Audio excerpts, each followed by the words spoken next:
Cool, all right. I'll introduce our panelists. I'll start from my left. We have Kyoko Noda. Kyoko was born in Tokyo and was raised in a Buddhist and Shintoist culture. After marriage, she and her husband lived in London for 2 years, where she got baptized. They then moved to Melbourne and have lived here for 20 years. She's currently serving in various ministries, including on the leadership council, a worship team in her church. She's also involved in leading Outreach Women's Japanese Fellowship, serving as a board member for Christian NPO based in Japan. Next we have Shiro Akiyama. Shiro was born and raised in Japan as well, spent most of his childhood in Yokohama and Yachimata. His parents are both Christians, and he grew up attending church every week. He moved to Japan after high school. Shiro has been part of our CrossCulture Japanese ministry, has served in the International Student Ministry, Bible study, and also a co-member of the Access Ministry during the lockdown. Next we have Greg Seymour. Greg is currently serving as a Japanese ministry assistant leader at CrossCulture Church. He's involved in helping out the English outreach, worship, one-on-one Bible studies, and the Sunday message. His background is in church planting with OMF International in northern Japan, and remains a full member of OMF International in their diaspora department. Next, of course, we have Takeshi Shibuya. Takeshi grew up in a church community in Japan as well. He had a life-changing moment when he personally encountered Jesus at university. After training from several Japanese pastors, he moved to Australia, has been part of various Japanese churches across Queensland, New South Wales, and Victoria for over 10 years. He's a graduate of Sydney Missionary and Bible College and currently serving as a Japanese Gospel Ministry worker at CrossCulture Church. Last but not least, we have Michelle Jackson with us. Michelle spent 12 years ministering in Kobe, Japan as a CMS missionary with her husband and 3 children. She enjoyed opening Bible with people as well as running kids program and a youth group. She returned to Australia 3 years ago and now works for CMS in the areas of pastoral care, mobilization, and also helps run a cross-cultural training course called Mentor. So let's give a round of applause for our panelists today. We really appreciate you taking your time to answer some of our questions that we have on Japan. So we'll start with the question that we have promoted. What is Japan main religion? Maybe we will start from Takeshi. On the microphone. Yes, yep. I think, can you hear me? Yeah, so Japan's main religions are Buddhism and Shintoism. Maybe you might have heard about that. So Buddhism comes from India in 5th century, but passes through China and then Korea, and then finally in Japan. So Japanese Buddhism is a bit different to the original Buddhism in India. And other major religion in Japan is Shintoism. So the religion of the Shinto did not actually exist originally, but when Buddhism entered Japan in the 5th century, it was created by integrating the deities worship in each region in order to protect the indigenous, religion in Japan that had existed until then. Yeah, a lot of things I can say, but let me stop here. Yeah, about introducing these religions. Maybe to the panelists, do you guys have anything to add in terms of understanding Japan's religion? That's a good start. I'll just share a little story. I remember once running a Christianity Explained course with non-Christians in Japan, and the first lesson in that is Jesus is God. And so when we got to the end of it, everyone said, that's fine, there are thousands of gods, so Jesus can be one of them. And it made me just realise that it's important when opening the Bible with Japanese people to kind of start further back as with the Creator God. Start with Acts 17 or Genesis 1 is a good place to start. So do they believe in the Creator? I'll let you answer. Keep going. Well, So the concept of one loving creator God is a foreign concept, I believe, to Japanese people. Yes. Yeah, Yeah. definitely. Yeah. Alright. So Kyoko. let me Yeah, please. out a bit. Yeah, there is some kind of fairy tale story from Shintoism how this universe formed by the kind of Shinto god, but no one believes it. That is a fairy tale. Isn't it true, Kyoko-san? Yeah. Did you want to add something?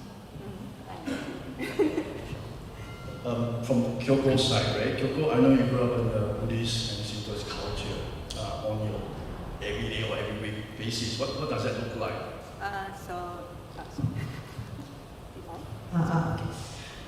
So yeah, my house has a Buddhist altar in the living room, and in the same room I had a Shinto shrine up the ceiling on the wall. And if you live in Japan as a Japanese, the life is quite tied with Shintoism, and Buddhism is more like they do the funerals, but the lives are more with the Shintoism. And in front, I went to the kinza that was run by the Buddhist temple. Then that was in my area actually there are lots of, I'm from Tokyo, then outskirts of center of Tokyo, which was capital of old Tokyo, old Edo. Then in my area there are lots of shrines and temples. Then my kinda was by the temple, then that was actually right in front of my house. Then there's a statue, Canon female Buddhist statue. I was as a child, kinda 4-year-old child, I was always bow in front of the statue before walking past, because I was so afraid of being cursed if I don't do it. So as a child, sometimes I'm so busy just running off, then forgot to bow, so I just run back to bow again to make sure my day is going to be okay. And yeah, with any types of life event, like when I was pregnant, there's a particular month you should go to the temple to pray for the safe delivery of the child. Then I went to that temple, shrine in Tokyo, only to find like tens of pregnant women, like 6 or 7 months women, just shoved in that type, pushed each other because we had to go on that particular month on the day. And after I delivered the baby, I went to another shrine, local shrine, to pray for the protection of the baby. And yeah, the one funny story is in particular age, you should go to the shrine because that year is going to be very difficult for you. So there's some set of years and ages. So I went there, my mom called me to went together with her, and I was already Christian, but I went there just to be a good daughter of her.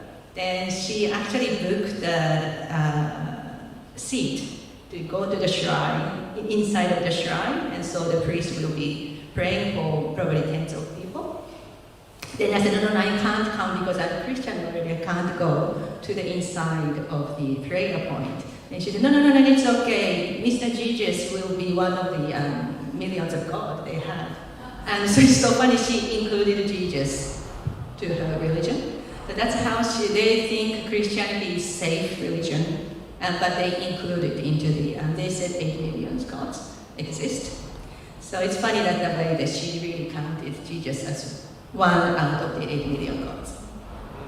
Is that the right number, 8 million gods? That's how they say it. So they do have God for different things? Yeah, sun, sunshine, wind, earth, land, sea, wind, everywhere. And is the temple or the gods different in terms of region? Like say Northern Japan and Southern Japan, are they different? They are same. Same. But the biggest one is in Ise. You touched on a little bit about funeral. So what's the main Japanese view on life after death? So do they believe in hell or is that the end? As a child, I believe hell. And I was taught you have to live right, because if I did anything wrong, I will be tortured in the same way I did. So if you tell a lie, if you tell a lie, my tongue will be pulled out.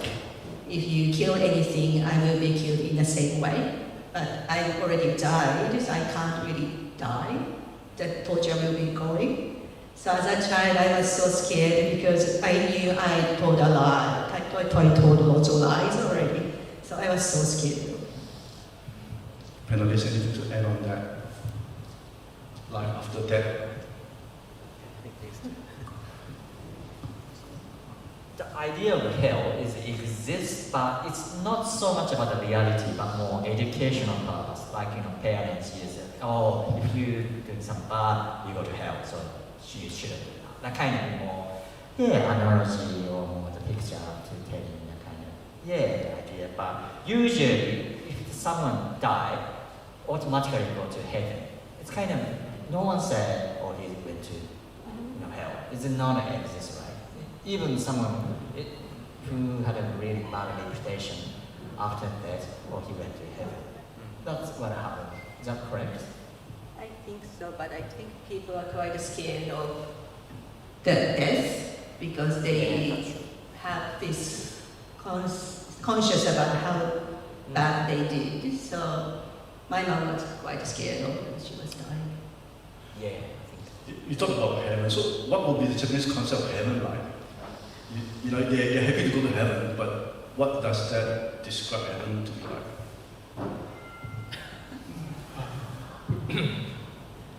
I think there's just going back to the heaven and hell thing.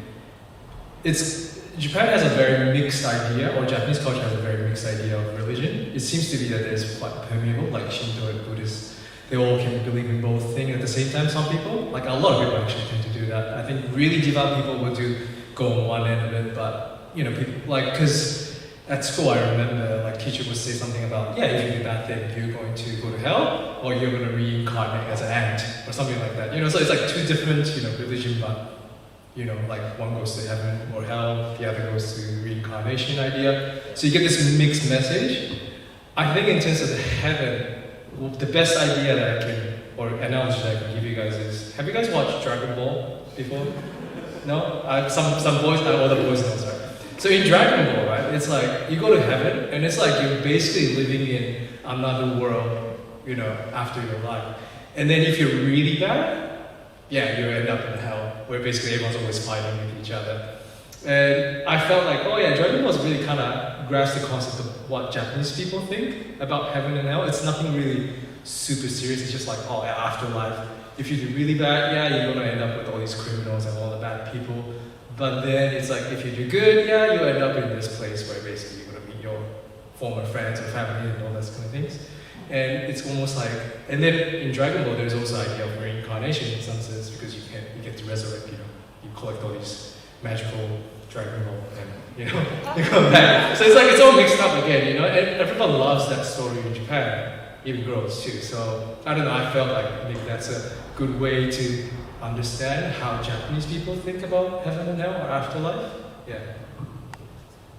That's new to me, thank you. I did have one interesting illustration, because as missionaries we're earnestly preaching, you can have life after death. We're doing this up in Hokkaido, speaking to a relatively elderly set of unsaved people. We said, you can have life after death, eternal life.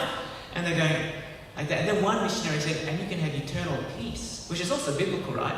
And as soon as he said that, there's this like, because Japanese are tired. They're so tired. And you say, you can have eternity over this, they just shrivel up. And so we say, you can have eternal peace. And suddenly it just changed. And we saw a lot more come to Christ through a change of wording. So touching on that, so we bring it a bit on sin and evil from the concept of hell. Apart from lies and whatever, is there a general understanding of what evil and sin and the punishment is more serious than quoting from drama or movie that thing? It's a more casual understanding of heaven and hell. Is there an understanding of sin and evil in society? I'll start the answer. I think the concept of sin is hard to understand. The word is tsumi, which often more correlates with crime, I believe.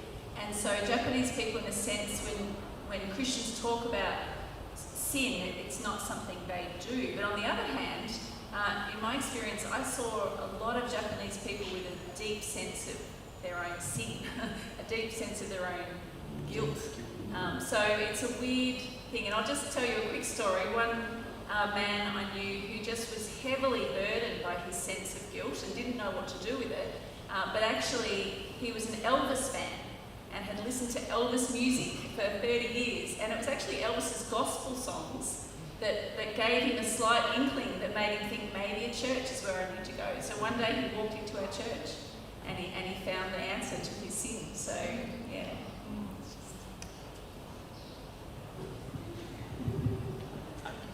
Shiro and Takeshi, I know you guys grew up in a Christian environment.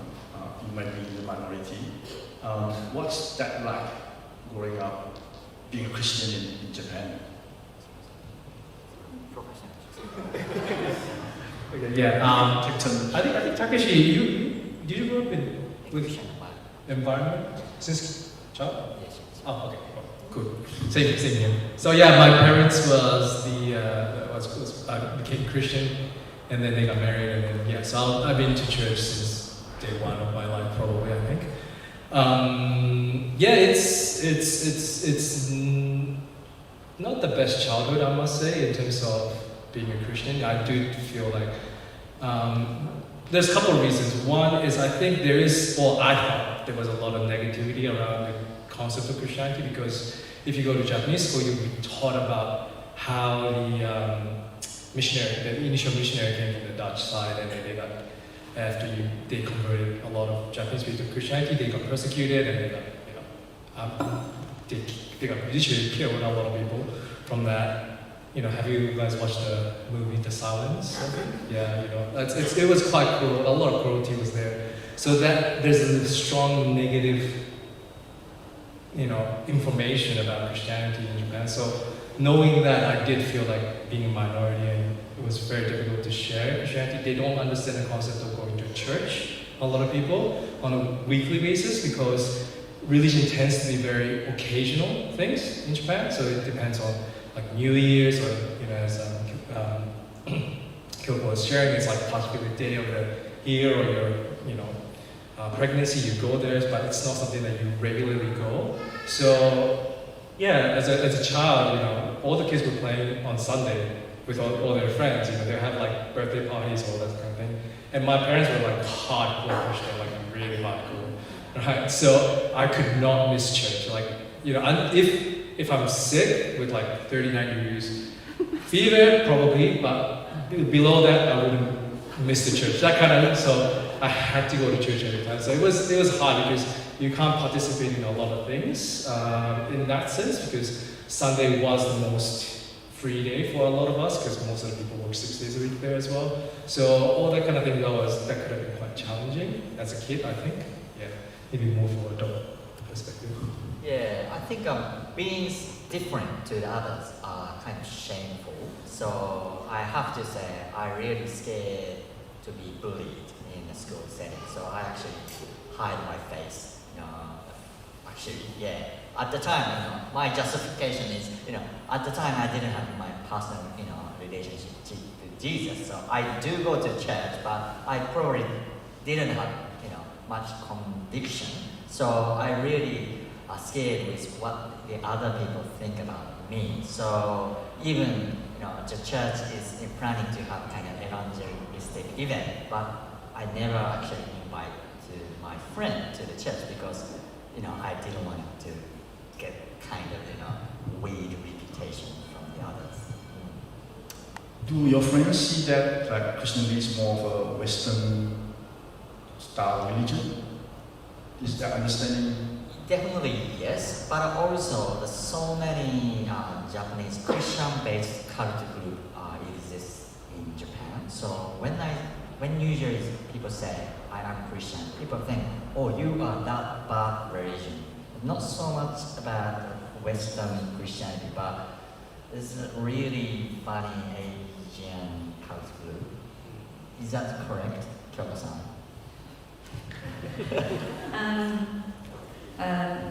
you are not in Tokyo, then you in Sendai. Sendai, a bit rural part of Japan, Yeah. northern part of Japan. I was in Tokyo. Very city. Then, yeah, I think for me, my friends and everyone, Christianity was counted as Western culture. Then I think it was not mixed with other cults at that time. Sure. Yeah, so it was kind of more, we see church people, they spend some years by husband's business in US or in Europe countries, then they came back, or some kind of connection with the Western cultures in their early lives. Even your own story, right? You got baptized in London. So when you inform your family that you become Christian, and how do they see that? So I called my mom, and she actually said, so for my family, at least, they didn't think Christianity is bad religion. So she told me it's good things to have something strong to believe. It will help your life. So, okay, then I hung up the phone. Then she called me back saying, so anyway, which graveyard are you going to be there? I said, I haven't think that far yet. So is there a different graveyard for different religion?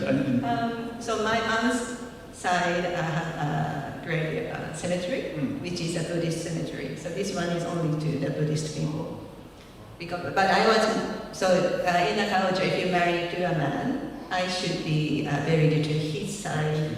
So his side was a Christian family, so maybe that was a bit off the pressure. It's easier to offer. That's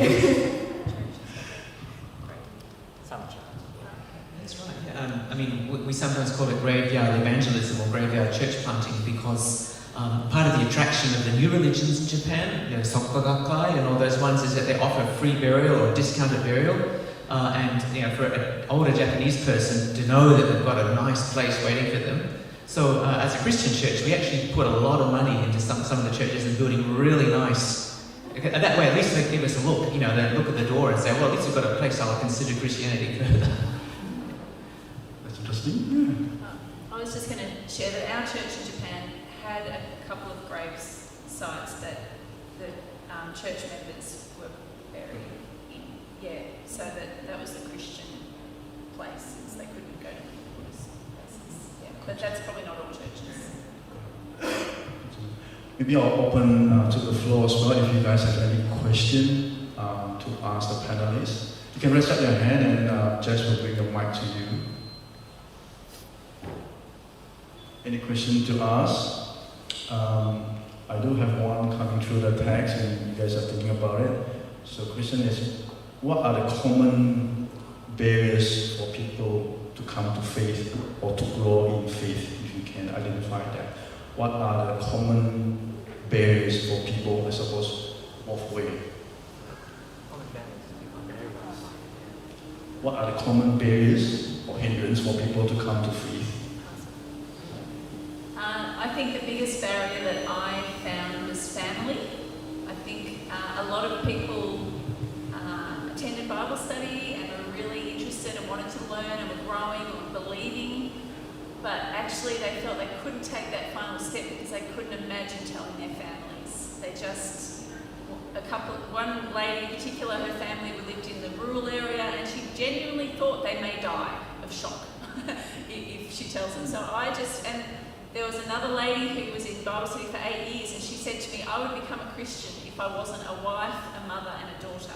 And it was these kind of relationships, the obligation to that family that just made her feel like she couldn't step out.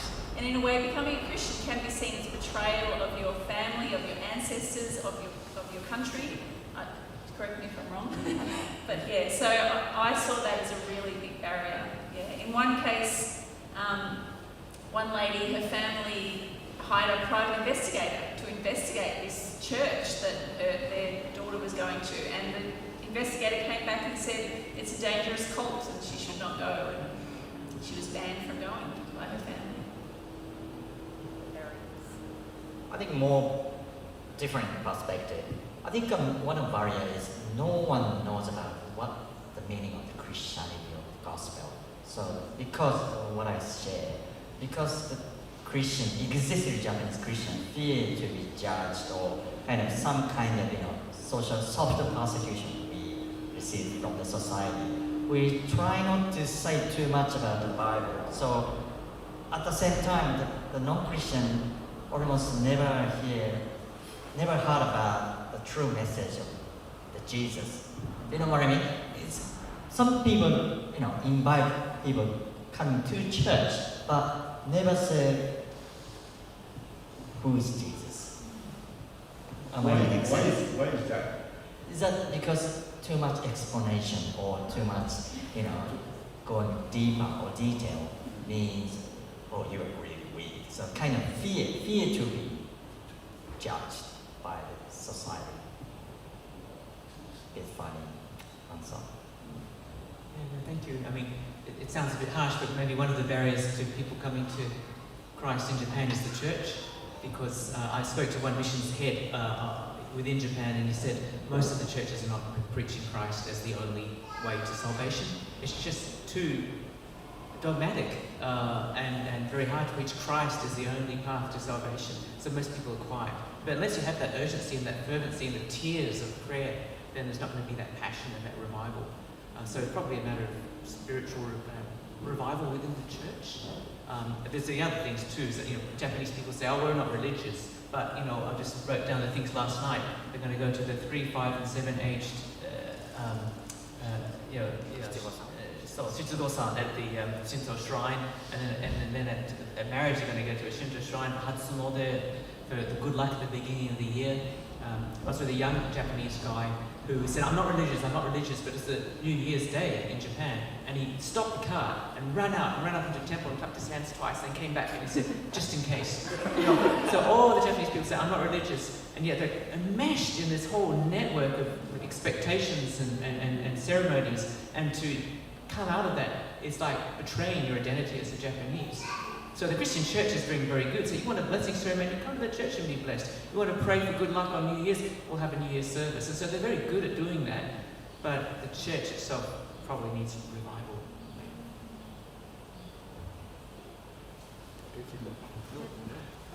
Question on the floor. Yeah, I'd like to still hear, is there anything more about the barriers to Christianity in Japan? Maybe, I don't know whether you guys agree with me, but I think one thing is, because I think as a Christian, one of the messages that our identity changes, right?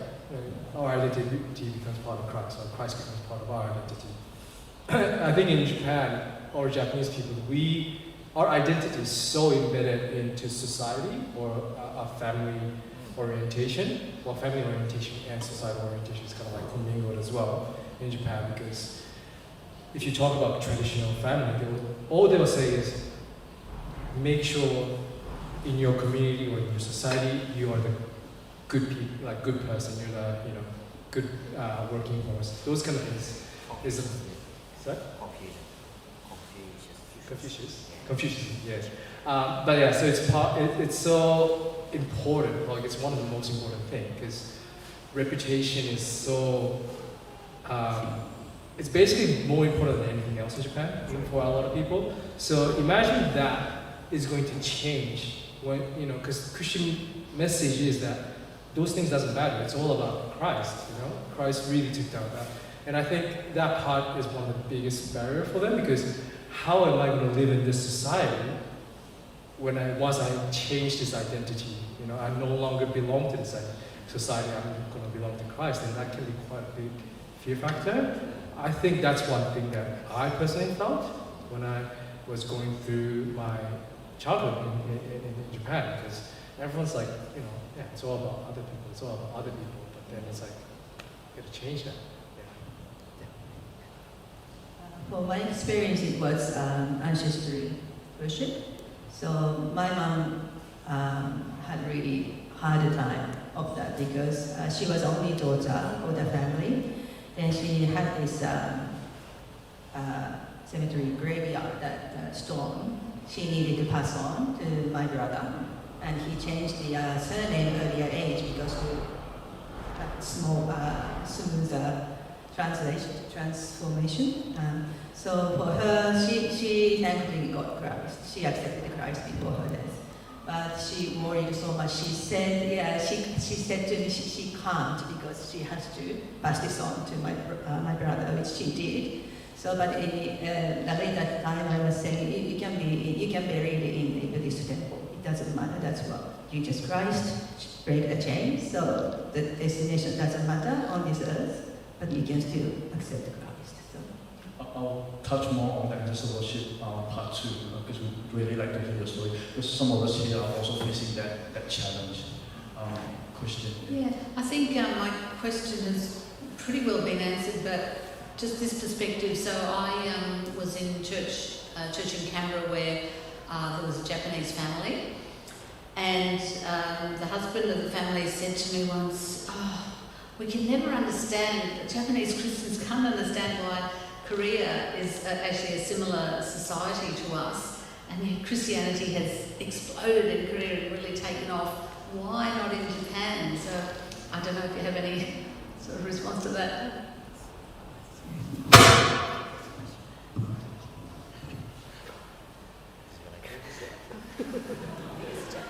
It is a big question. I think that each one has to debate why Korea and Japan are different. I guess I've always felt like it's Japanese culture itself, which has some amazing parts to it. I'm not criticizing, but I think it's the culture itself that is a barrier in so many ways, and so that's where it's different to Korea. But anyone else? I agree, and a lot of people also feel, like God seems to have plans for societies. Like one society, which was a missionary's graveyard 50 years ago, is now revival, like South America and other places. So God's Spirit also moving. But we saw in Korea that the Korean church in the Second World War was terribly persecuted by the Japanese. People were burnt down in the churches. Little children ran out of the churches. They were thrown back into the flames. Yet the Japanese church compromised, and they were forced to put in statues or pictures to the emperor inside the churches and worship him before they went into church, and they compromised. So you have a non-compromising persecuted church and a compromising church, and look which one has grown. So there's maybe something to do with God's Spirit, but that doesn't mean that Japan hasn't still got revival to come around the corner. I have a question here that I think can combine into one. This is related to suicidal rate in Japan, which is quite high, but also the topic of hope. When we talk about that people are already tired living this life and eternity may not seem rewarding. So the question is, what then the Japanese culture look at for hope? Where do we turn to for hope? And is that related to the suicidal rate at all?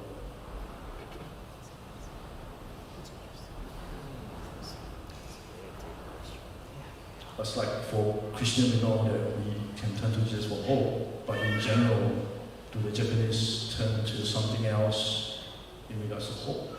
Or they just live the way it is?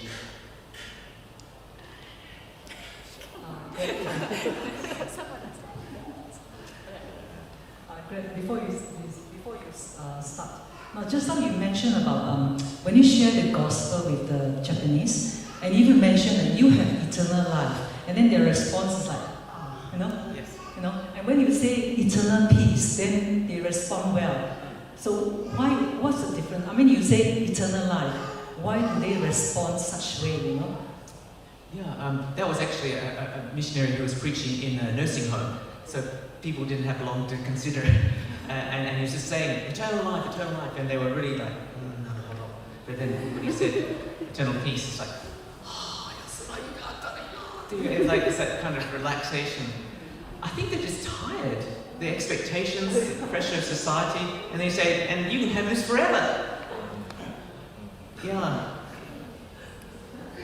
I think that is related to your question, the hope. There's so many people under the pressure since, early stage of life, maybe high school age. People receive the pressure from the parents and teacher. You make sure you need to go to the good university and then get a good job and to find better, partner, something like that. So many pressure. So people generally, have so many mental, the challenge to see their life positively because their reality is not so good. That they have, really high expectation and reality is very, is that correct? So do they have a God of hope that they can pray to?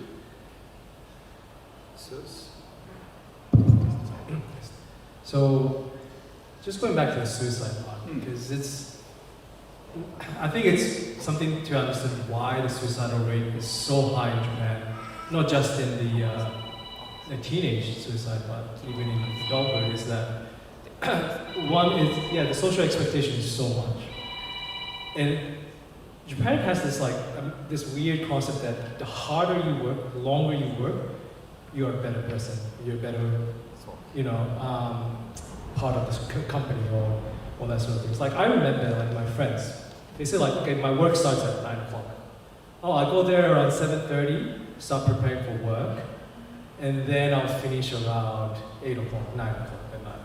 And I was like, how much, and when do you get paid? Oh, I get paid between 9 to 5. So it's like, they're doing a lot of free work, because to be part of a good, people in the company, you have to work extra for nothing, basically. So imagine you doing that 6 days a week, every year. That's very tiring, and I think at one point it comes to the point that, and Japanese economy is not great as well. So people get redundant very easily. So your identity and your entire life is based on this work, and then suddenly you can cut off. Of course, they lose hope because, again, the hope and identity part just comes together. And I think that's one of the reasons why suicide rate is so high. And same goes to the teenagers. It's as Takeshi just said, it's all about education. It's all about that school, that whether it's Tokyo University or one of the top 5 universities. And if you don't get in there, you're told basically that you don't really have much future, and because as much as Japan is a culture of a lot of respect and all that, people at the end of the day wants to be rich. So it's like that's the reality. And so if you don't get into this university, you're not going to be rich. You're not going to be able to make it to this work that you always wanted, and you're going to work as middle class all the time and chasing all this mediocre dream. That's kind of things that you're taught in your high school and your university. So then when you didn't make it, you lose hope, and that's where basically, maybe I might rather die rather than, live the next 50, 60 years grinding through this, workforce. I think that's the impression that I had with a lot of my friends and even myself too. So many Japanese people, are touched by the passage Matthew, I think 11. If you carry burden, come to me and you give me rest. That is kind of, good news for them to have real rest in Christ.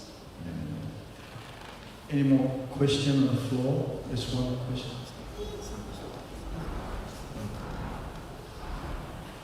Hello, thanks.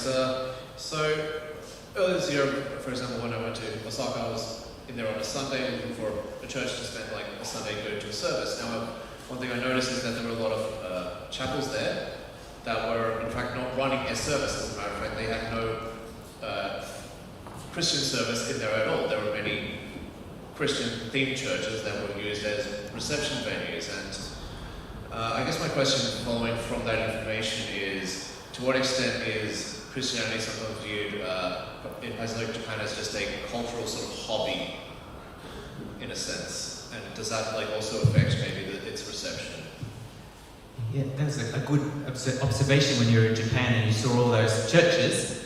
They're called wedding chapels. Wedding chapel. And because to have a white wedding is the most popular wedding, more than even a Shinto wedding in Japan. And so these chapels would exist, and often they would hire the missionaries to do the wedding ceremony, and so the missionaries got paid to give the gospel. So it worked well. I've got a couple of colleagues who supported themselves full time in Japan doing weddings. There'd be 6 or 7 on a Saturday. because then they'll follow up and counsel and give a Bible out to the people. But generally, it's just you to get the wedding dress and to do the nice Western thing, you have to go to a wedding chapel. And they're beautiful buildings at every station. So my prayer is that they'll be converted to real churches one day when the revival comes. They say, hey, let's use this building over here. I think that's pretty good.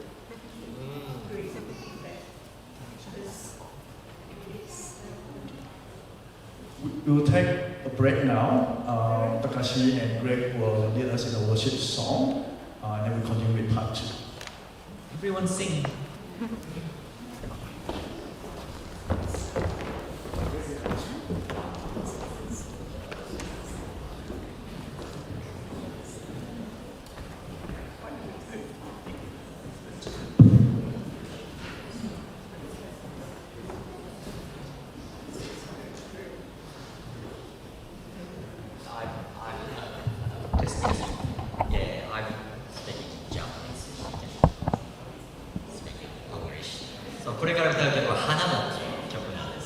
We're going to sing Hanamo, Even Flowers. この曲はすごい日本で有名ですごいみんな大好きな曲なんです。 This is a very popular song recently in Japan 日本人の心と精神性を豊かに表している because it really expresses the whole Japanese mentality and way of thinking. 独特のこの音楽メロディーなんです。 It's got a very nice tune. でもこの賛美の中には自然を表す言葉がいろいろ散りばめられています。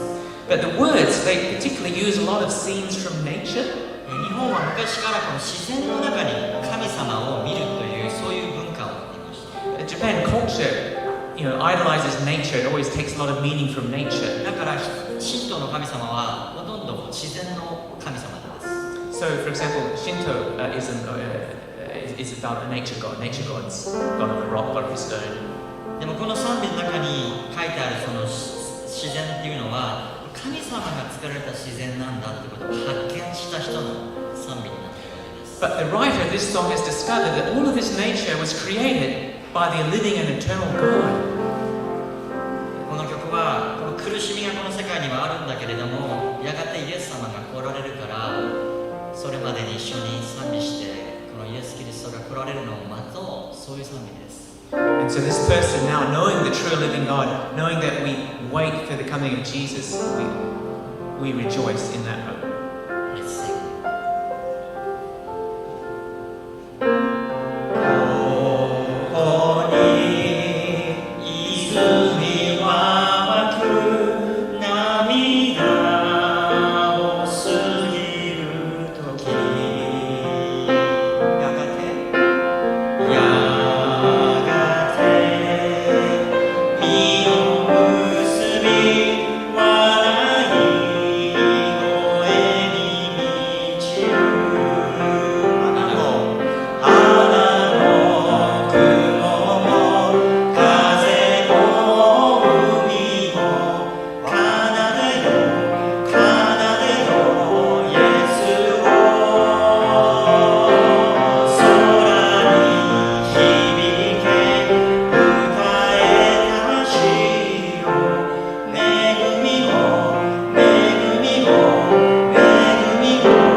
Thank you.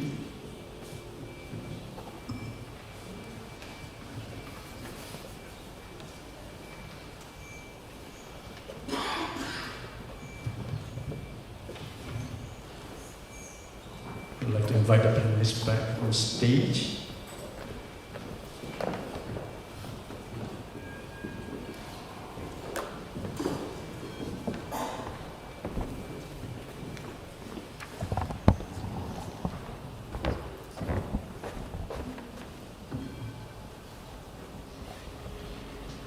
So for part two, we like to discuss, we cover a little bit, but more on the gospel hindrance. Takeshi, thanks for the wonderful song, great. I saw in the translation of the slide there, there's the word of grace. I was told, I'm not sure I'm correct, I was told that it's not easy to translate the word grace in Japanese. Is that true?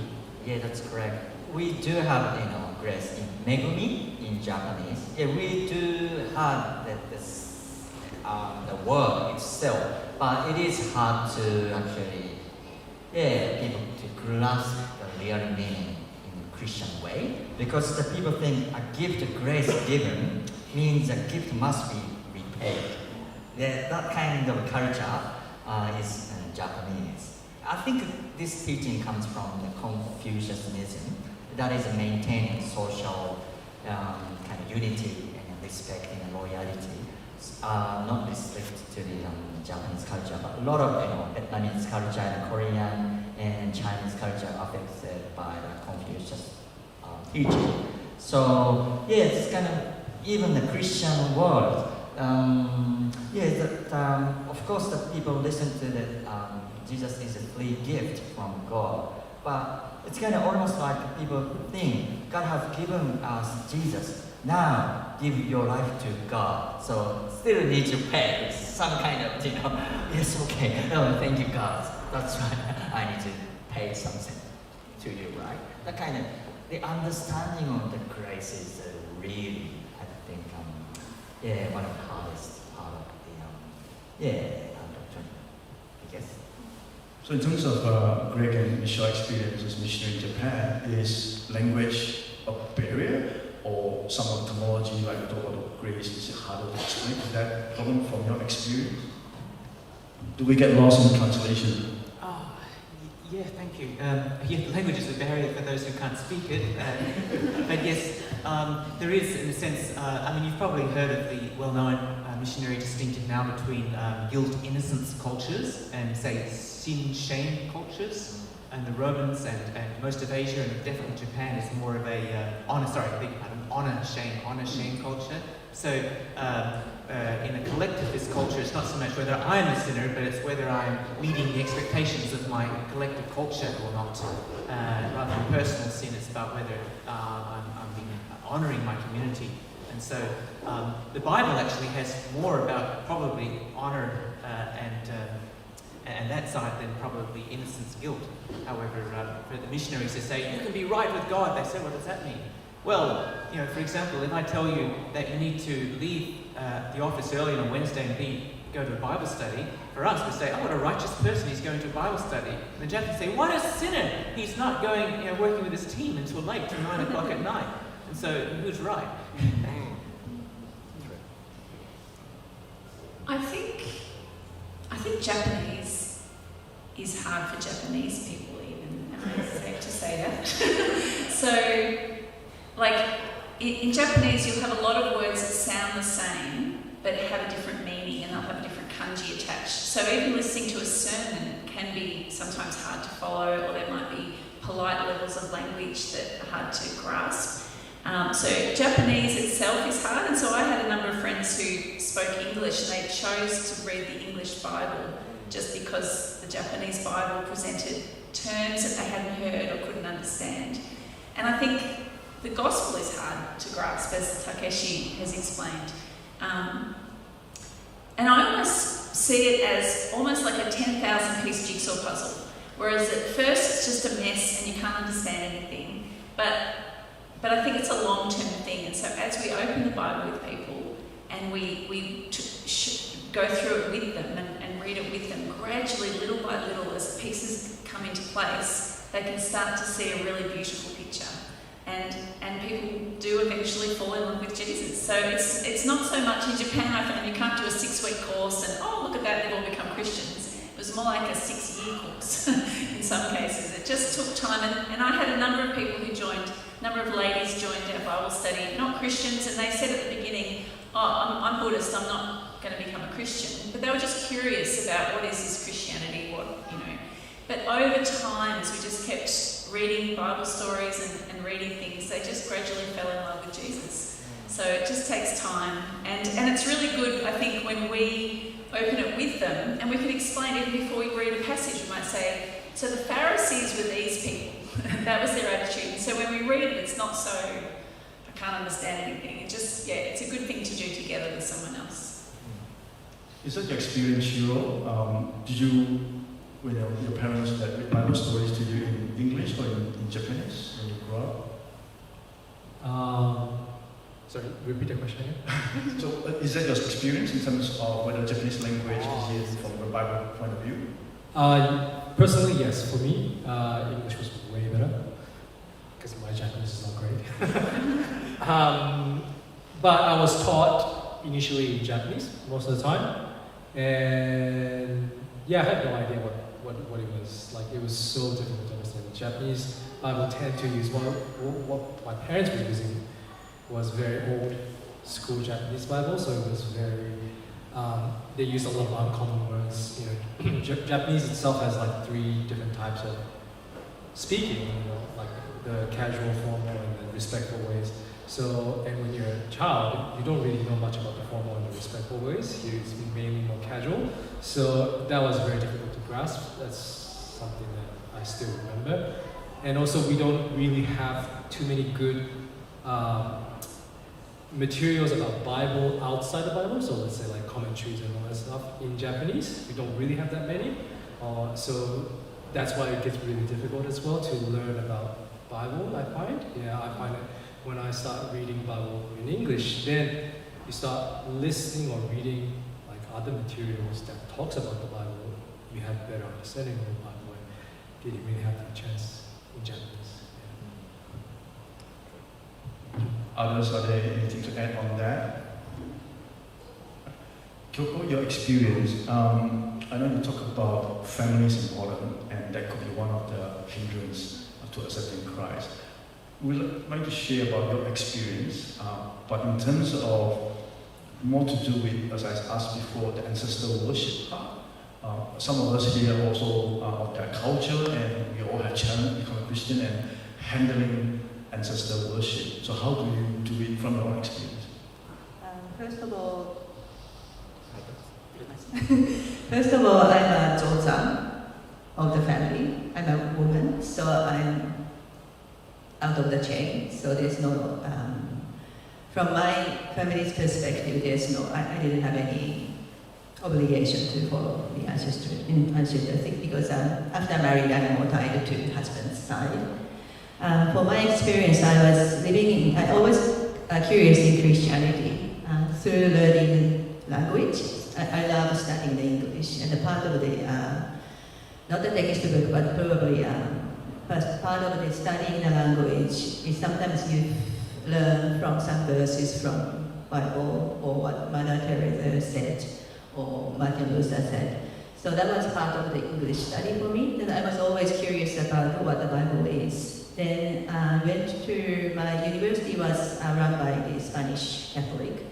So Christianity was quite close to me, and I didn't have any barrier in that way. But in terms, I lived in London for a few years.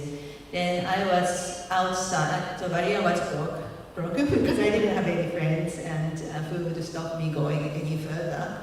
So I naturally went to the church and I joined a play group. I became to know these Christian people, and I loved studying the Bible because I was learning English through it.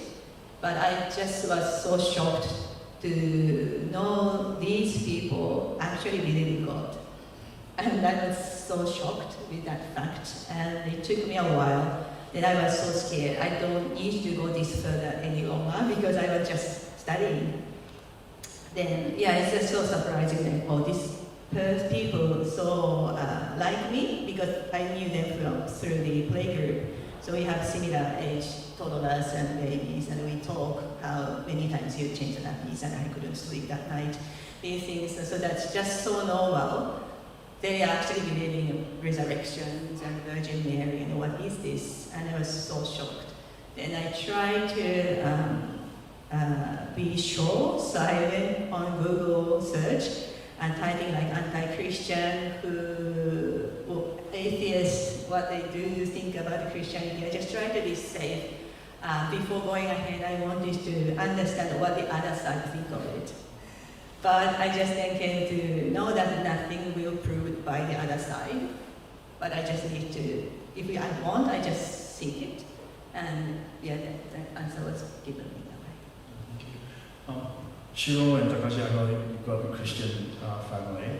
Do you have stories to share about whether your parents may have some challenge before? Yeah, I think so. One thing is, as many of you know, there's not many Christians in Japan in the first place. So, and my parents are very devoted Christians, so they struggle to maintain the balance between being part of the church versus being part of the neighborhood, kind of thing. So, and because my parents did move around a lot, they don't really have many friends. And we also live in a countryside as well at the moment. My parents live in the countryside, which, more scarce in terms of Christian. So they don't have too many Christian friends as well. So that's something that I think it can be quite a struggle. Because at the end of the day, I think community is very important. And as you get older, because, their kids, more like siblings, they're all overseas and they're all home there. So that can be a challenging thing. Another thing, this is more for my dad, who obviously was working throughout, and he was, I think, part of his personality too, but because he was a Christian, so he did get quite a bit of discrimination or mistreatment from other fellow company members. He clashed a lot. The expectation to stay late and work hard and all that sort of things. He tried to resist it as much as possible so that he can be with the family, so he'll end faster than most of the people to come home and have dinner with us. And that left a lot of negative impression on his colleagues, as well as he didn't, because we were Baptist, so in Japan, Japanese Baptist is no alcohol whatsoever. That's the idea. That's right, right? Nice. Most churches, sorry. But it's a strict thing. So, and he believed that, and I guess it's good in some sense. So he didn't go drinking at all with his colleagues, and drinking is a big part in Japanese company to go and build friendship. Yeah, it's really part of the job. Really, a lot of deals are made through that sort of interaction. So he missed a lot of that chances. So in that sense, yeah, it's the career impact can be quite significant when you're a Christian for some people. And of course, as I said, it's not just Christianity, I think it's personality as well was the problem. So, but I can see that left him with a lot of, not many friends from his work, not many friends from his neighborhood, because he didn't really hang out with people in that sense. Yeah, so I'm not saying that you have to go drinking with people and completely get drunk, but at the same time, it can be a challenge in Japanese society. Yeah. Especially Christian men can't have much Christian community in the Japanese church because the majority of the Christians are more ladies in Japanese context. So yeah, even if someone who have the passion to follow Jesus is likely receiving so many persecution in the outside of the church, but it's hard to find the friends in the church. So easy to isolate it. So it's kind of hard for the long term, really hard to follow, for the long term, I guess. As an advice from the panelists, coming back to ancestor worship. So if there's a young believer that have objection from the family, not from a daughter point of view, but from a son point of view, then what would be your advice, or what would you direct them to how to handle ancestor worship.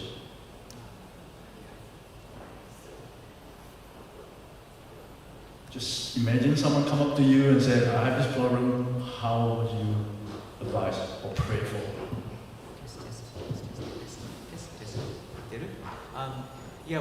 I was recently at a conference in Tokyo where this question came up and they had a whole seminar on it, and I was waiting to get the answers like, when you have a Christian funeral, what do you do? Do you offer the joss stick or do you just stand at the back? Do you nod? I was waiting for the rules, and he says, there's no rules.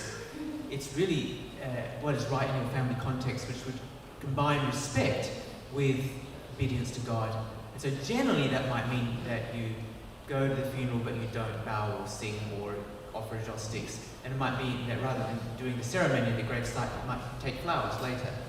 But to do that requires a good deal of support. So often we'll be Zooming and doing Bible studies and trying to keep alive the Christians whilst they go through this shattering experience of often feeling excluded or feeling like a bad person in their setting. So it takes a lot of prayer and support from outside sometimes. It's true. And also, the why as a Christian can't do idol worship is sometimes neglected to explain before the kind of funeral. It's often as a child or as a son, it's hard to share that kind of face to the parent. So all of a sudden, the family member died, and then kind of within the time pressure, and then the parents are already in grieving. It's really hard to talk about that kind of belief. So I think if you have time, definitely need to talk that kind of why I can't do this, because I love to follow Jesus, and then also that means not to neglecting, respecting ancestor. Or kind of, am I clear? It's kind of more conversationally. I think Christian Japanese can contribute to explain why factor, beforehand, Yeah, I think just supporting what Greg said too. It's such a complicated situation that it's going to, different people will have to pray about it and consult other people, and in some ways decide before God how they're going to handle it, and it won't necessarily be exactly the same for every person. So just showing grace, and they may change as they go along as they mature in their faith too. They may become clearer as they go along. And I mean, I saw the extreme situation where in one case a lady had the Butsudan, which is the family shrine, and she was willing for the minister to come over, and they did a little prayer service and they smashed it. She was able to do that, and that was a really freeing and special moment for her to be free of that. But there are plenty of other people who aren't in that situation, and they've got family, and it's about being respectful and holding your faith and being brave, and it's very complicated. Which is why actually as a foreigner, I would talk a little bit with people, but I'd direct them to Japanese people to talk to, because I'm not in that situation. So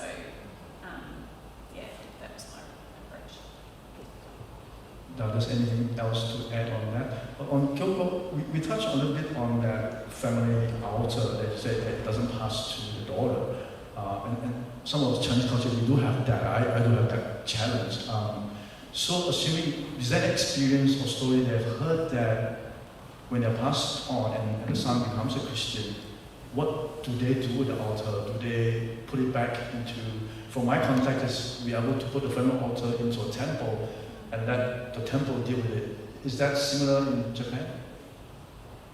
I think so. Yeah, so there's maybe temple that you can put it back on. Then, there's my friend, Japanese, and she became Christian, then her mother became Christian as well later on. Then, as Michelle said, the mother had this altar, then she just destroyed it at the beach. So I think if my friend became Christian, but she had this family, if I do not have, but from my imagination, if she had family pressure about family bonding, things. She just need to hold on and just give it time, hold on for her life. And we don't really have quick question because for the love to the family, I don't really want to. No one wants to break the family bonding because of the religion. And if you, so it really depends. But I would suggest a friend just take it time and believe in God. God will be walking beside. And it just takes time, and it's just lifelong topic for her. One question about, we touched on the Japanese culture being respectful and being kind, gentle. So the question is, then how do they then reject the gospel if the Japanese are not in that culture of saying no? What will be your experience when you share gospel with them? Yeah, I think they definitely won't say no, they'll say yes. Will you come to church next week? Yes. Did you enjoy the sermon? Yes. But they don't come. And you're being rude for even pressing them. You're being very thoughtless. So just save face. Sorry, Michelle. Yeah, like I had one lady in my early days in Japan where she came to church, she came to Bible study, and so as I kept talking to her, we got to the point where she actually prayed to receive Christ and then didn't come back again. And so I believed in hindsight that maybe she'd been saying yes when she didn't mean it. You know, it's hard to know. So yeah, there is a lot of saving face and not wanting to shame people by rejecting. So is there any way to tell? Is that by body language, or you just don't turn up and you know? I think again it comes down to taking time, like just seeing it as a long-term relationship and just letting people learn, get to know God slowly, so it does become genuine over time. It's more, in hindsight, I can see now it's very quick, and I had unrealistic expectations to think that someone can move that quickly in Japan. I've now learned. So to cement what Michelle's saying, I think this is just a thing that my friend told me recently, which really clicked well. Like, to understand Japanese culture, the best word is contradiction. Like, our culture, I don't know, sorry if I offend you, we like to contradict a lot. So what I mean is this, as I said about the work thing, people think that working hard equals good, this is weird. Japanese people like to work hard, and we like to also look into productivity, right? But we know that it's like working hard doesn't always mean that you're going to have a good productivity, right? But in Japan, it's the same thing. It's like work hard means more productivity, but it's not true. So there's this weird contradiction. Like people also like, it's all about respect and honor and all that sort of things. But if you really ask them, are they really being kind to you? Are they being genuine? Not at all. So this is where, when you speak to Japanese people, it's like, it's going to contradict a lot. They're saying yes. But inside them, there's this big contradiction that they're like saying no at the same time. And I think that's the kind of like the best way to understand that. That yes becomes genuine yes takes a long time, because you need to get that layer of contradiction out of the way. And to do that, it takes so long, as well as you also have to understand not just them, but their surrounding family, the people that what kind of work they do, what kind of background they do. I know it's such a hard work and long work, and that's probably why it's so difficult in Japan the Christianity to grow in Japan, because it takes so long for one person to understand. But the thing is, if you can tap into that one person that, in a genuine way, probably that person that has a genuine relationship with someone else can do the same. But obviously to get to that point, that first barrier takes a long time, in my opinion. I'd like to take some questions from the floor as well, if you have any question. Sam?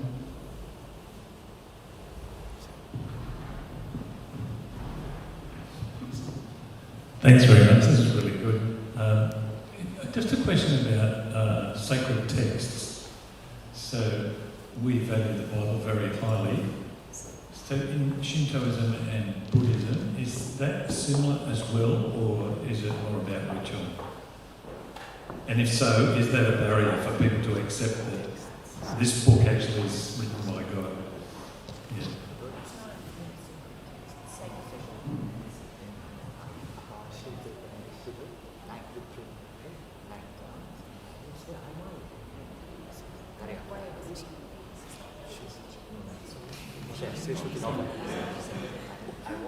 Plenty of time to I'll give you Takeshi's answer. We don't think there is a sacred text for. And Kyoko, do you want to? Yeah, I think if you There is Okyo chanting script, which is written in Chinese characters, so we don't understand what it is. as a Japanese. And certainly, as far as teaching way of living and things, I don't think that nothing like the Bible, and therefore, in a way, that's kind of related to why they don't go and do a weekly service and learn about it as such. It's more just a belief system, isn't it? Yeah. I think some Buddhist temple monks open their site to do some kind of sermon. It's more like moral, how you live. So it's not really from the one Bible book, but it's more like social standard teaching. I thought maybe I had to become an expert in Buddhism before I went to Japan, but I discovered the Japanese, they didn't know about the Sevenfold Path or the Four Rules or anything like that. In fact, they didn't even know there was a Buddhist shrine or a Shintoist shrine sometimes. So the content was actually quite not very knowledgeable, but it was a pattern and fitting into society.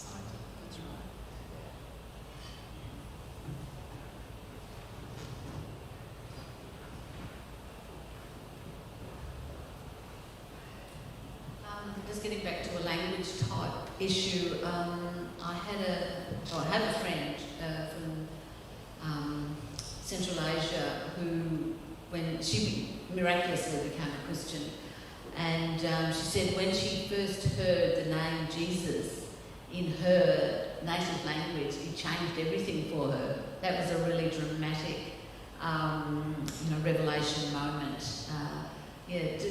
Do any of the Japanese people here have that experience of hearing the name Jesus and that meaning something?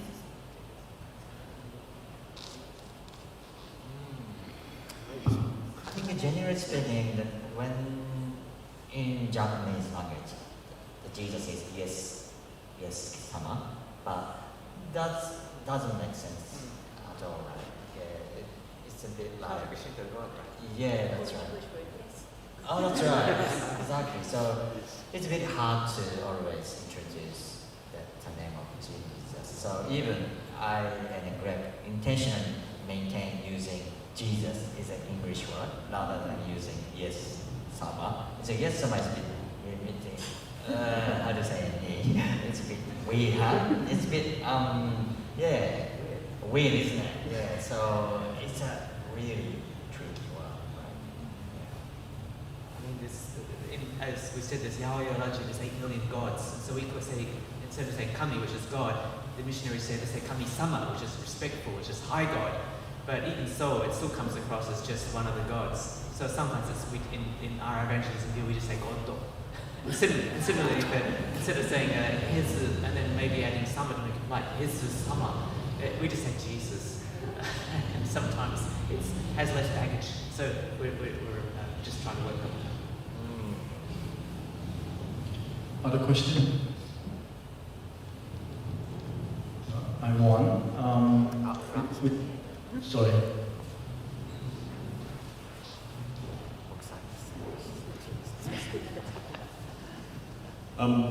Just a question. In a Japanese society where people is thinking that generally, like a lot of Japanese thinking that they're generally nice person, kind person. How do you effectively convey, that they, and including us, myself, are sinners? Because that is a big barrier, I think, to share the gospel. Because otherwise, people think in Japan, they're a nice person, they're not committing crimes, but receiving Jesus as their personal savior is because you're a sinner and your sins are forgiven through Christ. So how can we effectively convey that they are also sinners, including us?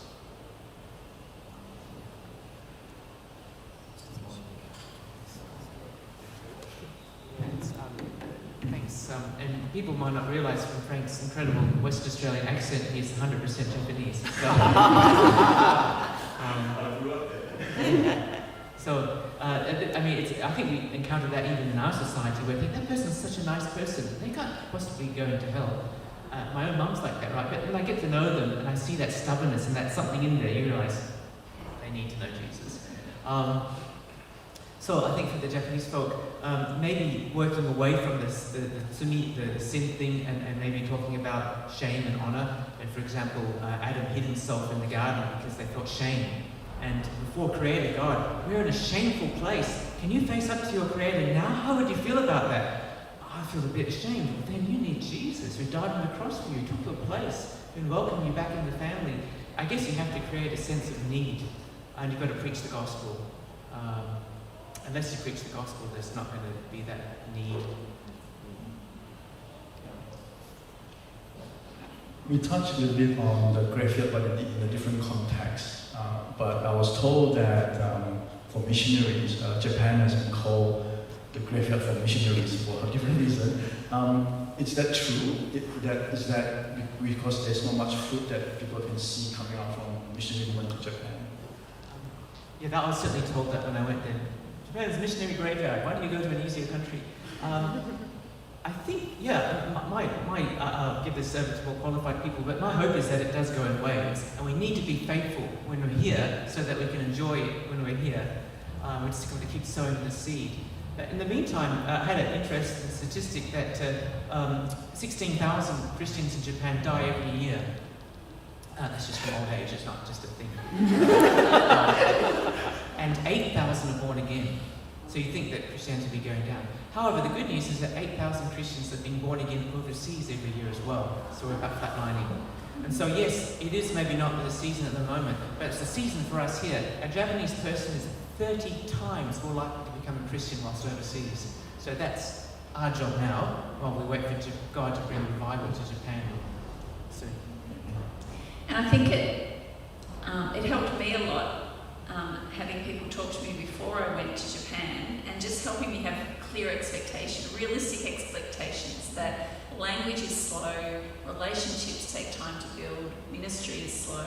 So having that image really helped me know that we've got to be in this for the long haul, and just be faithful in opening the Bible with people and praying and trusting that God is working. And I think that's what Greg would have seen, and I saw when we were ministering over there, is God is working and He is growing His kingdom, and it's exciting. And I think the problem for Japan at the moment is there's just a severe shortage of gospel workers. So our senior minister in Japan is helping look after 5 different churches spread throughout the region because there's just not enough ministers and there aren't enough young people being trained. And so we actually need more missionaries to go. And missionaries do bring something unique with them because as foreigners, I think some Japanese people find it almost easier to connect with them and relate because they're outside of that Japanese culture. But we also need Japanese people to go back to Japan and to they already know the culture, they know the language.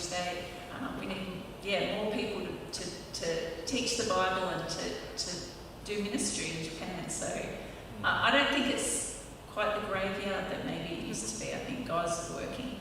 Amen. We are drawing to a close. I'll give the time now to any last remarks from each of you on something else that we may have not covered, but something that's in your heart you'd like to share as a last remark before we close. Maybe we'll start with Kyoko. Is there anything that you would like to have a last remark? With facing to my own friend from the university or from my workplace, it's so difficult to have them connected to my faith because they don't have the necessity to follow or to seek faith because they lead good life already and they are not in trouble, and they are so told to, they're so keen to raise themselves, so they like to pay money to learn new things and attain new skills to have them raise their standard, and they're so responsible for their lives, and they don't want to rely on anything else for their lives because that's their responsibility. So it's so hard until they start to think. So for me, saying I am Christian casually, because I go to church sometimes, sorry, tomorrow I have a funeral at church, can I just leave 11 o'clock and for a while? And so just a difficult, easy conversation, are you Christian actually? I am. Then that's the end. Then they may remember me as a Christian, and then when they have necessity or they have some curiosity, then they may come back to me, why you are Christian? So yeah, that's the my way to find out, not start a deeper conversation, but just saying I am a Christian. Then yeah, because it's so difficult to connect, and they see, as I said, as my mom, like they don't think the Christianity is a cult. They think it's a good Christian religion, and people say that they know Christian people are good people. When as we live here, then they have some students, and I just dropped off some girl yesterday, and she was saying she's not Christian, but she sees Christian people at church and always kind, helpful, and so that's why they remember Christianity, and that's a good start, I guess. Thank you, Shiro. I think we touched on the whole, was that 103 culture? Yes. And I think that's true. And I think that's the first layer.